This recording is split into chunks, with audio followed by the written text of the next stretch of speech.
Quando isso vem à tona, acabou o jogo. Tem que trocar a peça.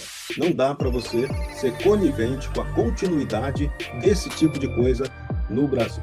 Então, ministro Alexandre e o ministro Toffoli, por questões patrimoniais, nesse caso Master, eles não poderiam mais estar onde estão. A gente tem informações que apontam circulação de recursos entre esse grupo criminoso e familiares dos ministros Dias Toffoli e Alexandre de Moraes. Por um ministro, está condenado a 1 ano para cada R$35 por um ministro, que até agora não explicou porque a mulher dele recebeu 129 milhões de reais para um ministro, ou por um ministro que até agora não explicou o que estava fazendo nesses 8 voos no jatinho do Vorcaro.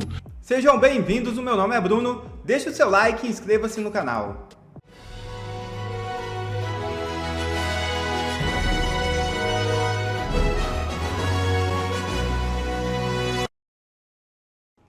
Família de Moraes ampliou o patrimônio imobiliário em mais de 250% desde 2017. É isso mesmo. Levantamento revela a aquisição de imóveis milionários desde a chegada do ministro ao STF. Alexandre de Moraes ampliou de forma significativa o patrimônio imobiliário desde que assumiu a cadeira na corte, em março de 2017.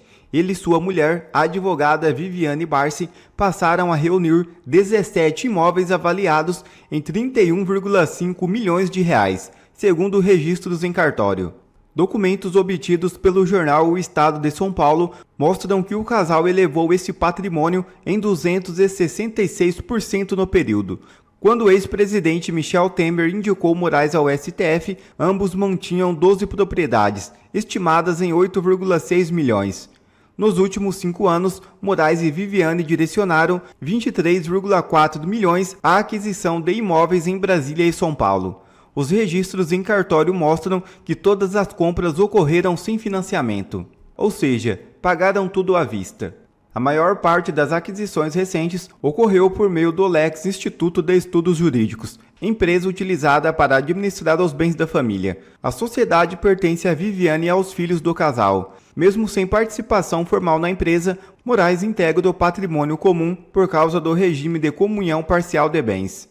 O escritório de Viviane Barça ampliou a presença em Brasília e adquiriu uma sala comercial na capital federal. A banca também possui participação em imóvel localizado na Avenida Brigadeiro Faria Lima, em São Paulo. O crescimento das atividades do escritório passou a gerar questionamentos depois da divulgação de contrato com o Banco Master no valor de 129 milhões de reais por 3 anos. Parte das negociações imobiliárias envolveu advogados com atuação no STF. Em março de 2024, o casal vendeu um imóvel no Guarujá por 1,4 milhão de reais. Entre os compradores estava um advogado com processo na corte. Segundo a Folha, anos antes, Moraes havia concedido decisão favorável a um cliente desse profissional em um caso de estelionato. Ao jornal, o advogado afirmou que não mantém relação pessoal com o ministro. Declarou que realizou a compra diretamente de uma pessoa jurídica que não pertence a ele. Outra operação envolveu a aquisição de uma sala comercial em Brasília junto a uma advogada que também atua no STF, mas sem processo sobre relatoria de Moraes. Antes da recente expansão, entre 1997 e 2014, o casal havia destinado 12,2 milhões de reais à compra de imóveis. Comprar uma casinha de 4,7 milhões ano nos últimos 5 anos entre Brasília e São Paulo? Jorge Serrão. Isso se dá no auge do escândalo do Banco Master, o maior escândalo financeiro do nosso país, em que sabe-se que tem um contrato com a esposa dele de 129 milhões, com a cunhada de 22 milhões para um código de conduta e ética, e agora o que se espera é a delação de Vorcaro. Mas tá bom para você, Serrãozinho, aumentar o patrimônio em quase 270%? Tá excelente, né? Um desempenho econômico maravilhoso, né? Quem sabe até, se o ministro deixar o seu cargo, ele vai poder ser aí um grande consultor de patrimônio, né? Agora, tudo isso vai ter que ser explicado com muita calma, com muito detalhe, né? Não se pode fazer ilação indevida, como o ministro não gosta, que se faça. E nem cabe fazer. Agora, que é uma evolução patrimonial impressionante, não dá para dizer que não seja. E a denúncia vem do Estadão, a denúncia vem daquela mídia que até um tempo atrás não pegava pesado com o Supremo Tribunal Federal e nem com o ministro Alexandre de Moraes. E é esse tempo que mudou, é essa temperatura e pressão que se alterou de uns tempos para cá. Então, hoje, se você for analisar friamente a situação, fica insustentável ocupar um cargo de ministro do Supremo Tribunal Federal uma pessoa sobre quem pesa tais informações, não são nem acusações. Tais constatações e tais informações geram um problema para essa pessoa estar no Supremo Tribunal Federal. Você é casado com uma pessoa que tem um contrato milionário com um cara que cometeu um crime assustador, brutal contra o sistema financeiro brasileiro, isso já complicou o jogo totalmente, né? E o valor envolvido em tais operações que não se justifica em nenhum contrato advocatício semelhante no planeta. Então, tudo isso vai gerando desconfiança, vai gerando problemas, e aí vem as tais ilações que o ministro detesta. Então, está na hora da gente rever esse modelo brasileiro. O modelo brasileiro está completamente equivocado. Quem tem poder na máquina estatal também exerce poder no modelo, no sistema econômico. E aí ferrou geral. Quando isso vem à tona, acabou o jogo. Tem que trocar a peça. Não dá para você ser conivente com a continuidade desse tipo de coisa no Brasil. Então, ministro Alexandre e o ministro Toffoli, por questões patrimoniais, nesse caso master, eles não poderiam mais estar onde estão. Esse é o fato objetivo. Não dá para ser diferente essa questão. Eles dão sorte que o Senado brasileiro é pusilânime e que não toma nenhuma providência em relação a isso. Mas se o Senado fosse equilibrado, fosse sério, objetivo, eles não poderiam mais estar ocupando uma vaga, um cargo no Supremo Tribunal Federal. Esse é o dado objetivo da realidade. O resto são ilações.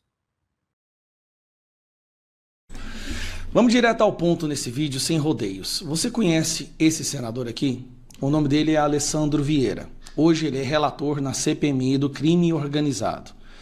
Alessandro Vieira é um senador de centro-esquerda, é um cara que odeia o Bolsonaro, odeia a família do Bolsonaro, não é de direita. Então não tem como rotular nele alguém que quer atacar a democracia, ou atacar as instituições, ou que faz parte de algum inquérito das fake news. Não. Ele é um senador que, na verdade, eu não gosto. Em vários momentos ele se mostrou ser um oportunista. Porém, ele é hoje uma das vozes que mais fala sobre o Alexandre de Moraes. E por que ele fala sobre Alexandre de Moraes? Porque ele está à frente de uma CPMI do crime organizado que tem acesso a informações que mostram um vínculo muito estranho entre membros do Judiciário e do STF com o crime organizado. O que ele fala nesse vídeo agora, que eu vou mostrar para vocês, já levou à destruição de muitas vidas ao longo dos últimos 7 anos. Alan dos Santos, Terça Livre, Paulo Figueiredo, Rodrigo Constantino, Guilherme Fiuza e vários outros grandes comunicadores e jornalistas que se atreveram a falar a verdade ou contemplar a possibilidade de uma verdade e tiveram suas vidas destruídas. Teve gente que foi presa, tem mandado de prisão. Porém, ele agora fala com a autoridade de um relator da CPMI do crime organizado que tem acesso a dados. Se eu falo o que ele fala aqui em algum lugar, eu tenho certeza que a PF vem me buscar no dia seguinte. Então por isso que eu achei muito interessante. Lembrando, não sou fã desse senador, mas até ele já demonstra ter perdido a paciência com o que está acontecendo na nossa Suprema Corte. Muito evidente que você tem ali uma aparente lavanderia. O uso de vários fundos em cadeia para que se faça uma lavagem de dinheiro de diversas origens. Você tem apurações em andamento que apontam a chegada de recursos do PCC, Primeiro Comando da Capital, uma organização criminosa violenta. Você tem indicativos de pagamentos a autoridades de diversos poderes, servidores públicos de carreira, políticos e, eventualmente, pessoas ligadas ao judiciário. Isso tudo daí, Ministros, doutor. a gente tem informações que apontam circulação de recursos entre esse grupo criminoso e familiares dos ministros Dias Toffoli e Alexandre de Moraes. Essa frase, nós temos indicações, né, de que tem recursos do PCC em um fluxo de dinheiro para familiares de Dias Toffoli e Alexandre de Moraes. Isso aqui deveria ser por si só um outro escândalo, mas... Não é razoável dizer agora que essa circulação de recurso é ilícita. Moralmente falando, ela é absolutamente reprovável. Juridicamente falando, a gente vai ter que ter mais passos para constatar. Muito didaticamente. Quando o Master contrata o escritório de advocacia da família do ministro Alexandre de Moraes, ele está contratando um serviço jurídico, esse escritório prestou serviços correspondentes aos valores recebidos, até o momento indicativo é que não. Você teve uma série de negativas, mas hoje você já tem notas oficiais do próprio escritório apontando a existência, reconhecendo a existência do contrato e dos pagamentos durante 20 ou 22 meses, no valor que vai estar aí na casa dos 80 milhões de reais. E ele informa uma contraprestação de relatórios, de reuniões, e quando você calcula isso, tomando como base o mercado da advocacia, mesmo aqui em Brasília, que é um mercado bastante inflado, está totalmente fora de parâmetro. O outro ministro, Dias Toffoli, nós temos notícias também reconhecidas pelo ministro, primeiro, de que ele é sócio oculto de um fundo patrimonial que tem cotas no resort, né, que faz investimentos em imóveis. Ele está registrado de forma ostensiva em nome dos dois irmãos, mas ele funciona como sócio oculto. Este fundo patrimonial recebe recursos de fundos ligados ao Banco Master. Esses valores não está tão claro ainda, mas eles vão estar ali entre 15 e 35 milhões de reais. 80 milhões de reais para Alexandre de Moraes, que viaja no jatinho do Vorcaro em vários momentos diferentes, inclusive sozinho, sem o acompanhamento da esposa, que a justificativa é porque era uma forma de pagar os honorários. Aí nós temos Dias Toffoli, que também recebe numa sociedade na qual ele é sócio oculto, o que eu acho imoral, o membro do STF ser sócio oculto de alguma coisa, por que ele quer esconder isso? Recebendo 30 milhões, 35 milhões. Mas vamos lá, tem outra parte aqui que eu quero que você assista. Esse aqui é ele, tá? No momento em que ele é o relator da CPMI do crime organizado, falando sobre STF. Porque se eu consigo chegar à constatação cabal, e eu já tenho essa constatação, de que eu tenho figuras na mais alta corte da justiça brasileira que trabalham contra a investigação de crimes, o caminho, senador Magno Malta, é inexorável, é o pedido de impedimento. Aqui ele fala abertamente em impeachment desses ministros que estão trabalhando para blindar os corruptos na CPMI do crime organizado. Não há outro caminho. Cada vez mais. E não adianta a falta de uma palavra mais leve, aquele mimimi de não é polarização, é ideologia, é bolsonarismo, é petismo. Não, é a defesa da República. Passou de qualquer limite, ultrapassou qualquer condição.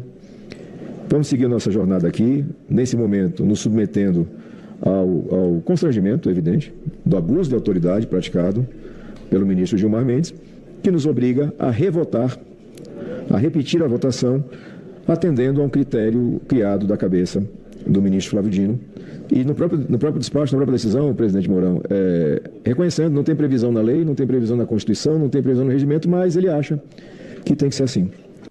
Porque... CPMI do crime organizado também aparentemente está próxima do fim. O STF vai fazer de tudo para impedir que ela seja prorrogada, porque eles chegaram na porta de suas casas e nas casas de seus familiares, esposas, irmãos, primos. É impressionante. Familiar de ministro do STF é hoje o cargo mais bem remunerado da história do Brasil. São os mais eficientes e visionários e empreendedores que o mundo já viu. Sempre são os familiares de ministros do STF. Mas tudo é tudo para proteger a democracia, é tudo para resguardar o Estado Democrático de Direito e a nossa Constituição. E aí de você que criticar. Não critique, porque senão a Gestapo da PF, aquela parcela que se vendeu, que venderam suas almas para serem os jagunços desse pessoal, bate na porta da sua casa. Agora, todas essas pessoas, todos os nomes dessas pessoas que se submeteram a serem vassalos dessa ditadura, todas essas pessoas vão pagar por isso. A atmosfera está mudando, a rejeição do STF está em recorde, nunca se rejeitou tanto a Suprema Corte, não vai ter tentativa de nenhuma grande entidade em proteger esses ministros quando vierem a hora do impeachment. E depois do impeachment nós vamos também fazer uma séria investigação com novos ministros no STF, um novo diretor da Polícia Federal, ministro da Justiça, uma nova presidência e novo Senado, eu te garanto, tudo o que aconteceu nesses últimos anos será investigado. As pessoas que participaram disso tudo serão punidas, para que isso nunca mais aconteça novamente. A verdade vai ser restabelecida. E não estamos muito longe disso. Modéstia à parte, eu acredito que este ano nós vamos, com a ajuda de vocês, conseguir resgatar o nosso país. Vai ser pelo menos dado o primeiro passo. Uma nova configuração do Senado, Flávio Bolsonaro na presidência, escolhendo novos ministros do STF. Nós vamos impedir que o Messias seja colocado no STF, porque isso é um escárnio, isso é um tapa na cara. Senadores que votarem favoráveis ao Messias no STF não escaparão da ira da população brasileira. E o povo vai saber quem votou favorável a esse pessoal. E todos que participaram disso vão pagar um alto preço. Olha só a história que eu vou te contar. O ministro Moraes e a sua primeira turminha do STF, eles fizeram algo abominável de novo. É algo para rivalizar com o caso da Débora do Batom. Tá pau a pau com esse caso. É impressionante, essa decisão foi tomada pelo STF, pelo Moraes e os seus coleguinhas na última quinta-feira. E agora, hoje, nesse domingo de Páscoa, nós, pela imprensa, tivemos acesso a essa decisão. O ministro Moraes, ele simplesmente condenou um idoso de 71 anos de idade a 14 anos de prisão. 14 anos de prisão. Portanto, é uma pena de morte para esse idoso. Sabe por quê? Porque ele pegou e fez um Pix de R$500 para fretar, para ajudar no frete de um ônibus que sairia de Blumenau, em Santa Catarina, para Brasília, para os atos do 8 de janeiro. Veja só, 14 anos, porque ele não foi para o ato do 8 de janeiro, ele não estava lá, ele não participou de nada, ele simplesmente fez, e esse foi o único ato dele, ele fez um Pix de R$500 para um dos ônibus fretados de Blumenau para Brasília para o 8 de janeiro. Se a gente fizer a conta, R$500 e 14 anos dá mais ou menos, eu até fiz essa conta aqui, dá R$35 para cada ano. Ou seja, ele pegou um ano de cadeia para cada R$35 que ele doou para os ônibus. Por um ministro, está condenado a um ano para cada R$35 por um ministro, que até agora não explicou porque a mulher dele recebeu 129 milhões de reais para um ministro, ou por um ministro que até agora não explicou o que estava fazendo nesses 8 voos no jatinho do Vorcaro, por um ministro que tem um inquérito ilegal há 7 anos tramitando dentro do Brasil e que acha que isso é defender a democracia. É abominável o que faz o Moraes. O Moraes é um juiz abominável. É um juiz que realmente não merece a toga que veste. E merece outra coisa. E um dia eu espero que isso ocorra com ele. Merece ser investigado, vou dizer o que é. E julgado. E se culpado pelo tanto que o acusam ou que o estão acusando, deve pagar por isso. Eu vou te dar mais detalhes dessa história, porque é impressionante. Esse Alcides, ele simplesmente pagou esse valor, como eu mencionei, esses R$500 para o fretamento desse ônibus. E foi acusado por isso, em razão disso, a 5 crimes. 5 crimes: abolição violenta do Estado Democrático de Direito, golpe de Estado, R$500. Dano qualificado, deterioração do patrimônio tombado e associação criminosa. É impressionante. O recurso dele ainda seria julgado, foi retirado de pauta e agora ele está condenado. Ele e outros 2 homens, segundo Moraes, financiaram o fretamento de ônibus usados para transportar manifestantes catarinenses para os atos de Brasília. Um transferiu R$1.000, o outro R$10.000 e ele R$500. Nenhuma dessas pessoas viajou para Brasília. E a PGR, o Gonê, que é um banana, disse, e que não investiga ministro, não investiga político, não investiga ninguém, o Gonê apontou esse senhor de 71 anos como uma figura de liderança dos atos golpistas, uma liderança de Bolsonaro em Blumenau. Um senhor de 71 anos. Que liderança que tem um senhor de 71 anos para dar um golpe de Estado? Olha, o golpe de Estado, quem dá são vocês, ministros. São vocês da PGR. São vocês que julgam senhores e os condenam à morte. Porque é isso, 71 anos para 14 anos, os condenam à morte para satisfazer uma narrativa fantasiosa de que vocês salvaram a democracia. É uma vergonha o que está acontecendo, o que aconteceu e que segue acontecendo dentro do Brasil. Obrigado a você que assistiu esse vídeo até aqui. Deixe o seu comentário e não se esqueça de se inscrever no canal e deixar o seu like. Até a próxima!